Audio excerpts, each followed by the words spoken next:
नमस्कार दोस्तों, स्वागत है आपका हमारे एक और आध्यात्म के नए एपिसोड में।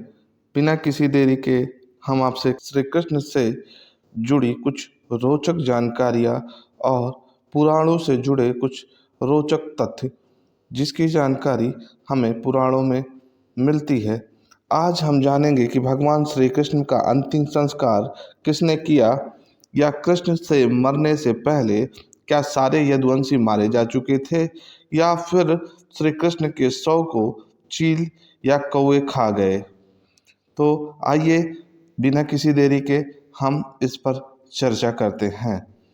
हिंदू पौराणिक कथाओं और महाकाव्य महाभारत के अनुसार भगवान श्री कृष्ण का जो शरीर है वो नश्वर शरीर का प्रस्थान वर्णन भागवत पुराण सहित विभिन्न ग्रंथों में किया गया है।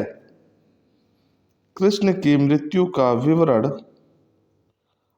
और उनसे जुड़ी घटनाओं की एक श्रृंखला से जुड़ा हुआ कहानी हम आपके बीच में रखने वाले हैं, और विभिन्न ग्रंथों में इसका अलग अलग संस्करण आपको देखने को मिल जाएगा।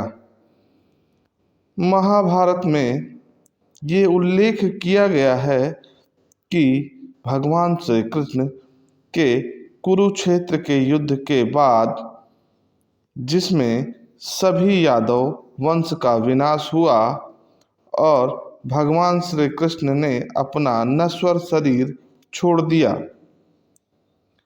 उनकी मृत्यु का विशिष्ट विवरण अलग अलग है।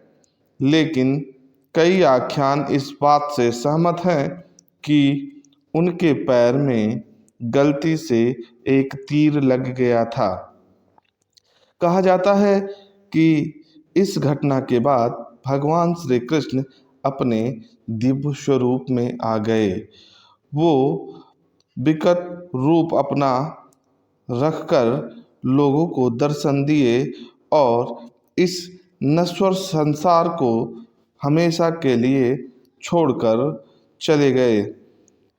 कुछ लोग बताते हैं कि भगवान श्री कृष्ण का पार्थिव शरीर का अंतिम निपटारे के संबंध में विभिन्न ग्रंथों में अलग अलग विवरण मिलता है।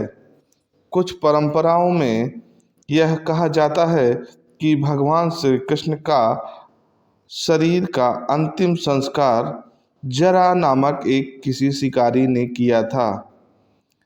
जहाँ तक मालूम पड़ता है कि उस शिकारी ने गलती से भगवान के पैरों में तीर मार दिया था, लेकिन अन्य संस्करणों में भी यह उल्लेख किया गया है कि चील और कौवे ने कृष्ण के शरीर को खा लिया था।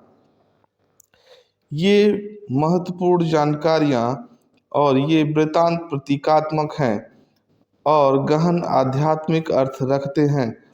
कथाएं अक्सर भगवान श्री कृष्ण की परालौकिक और दिव्य प्रकृति पर जोर देती है। इस बात पर प्रकाश डालती है कि उनका जन्म जन कल्याण के लिए हुआ था और उनका प्रस्थान एक सामान्य नश्वर मृत्यु नहीं था। इसके बजाय उनके दिव्य स्वरूप में वापसी का भी प्रतीक मिलता है।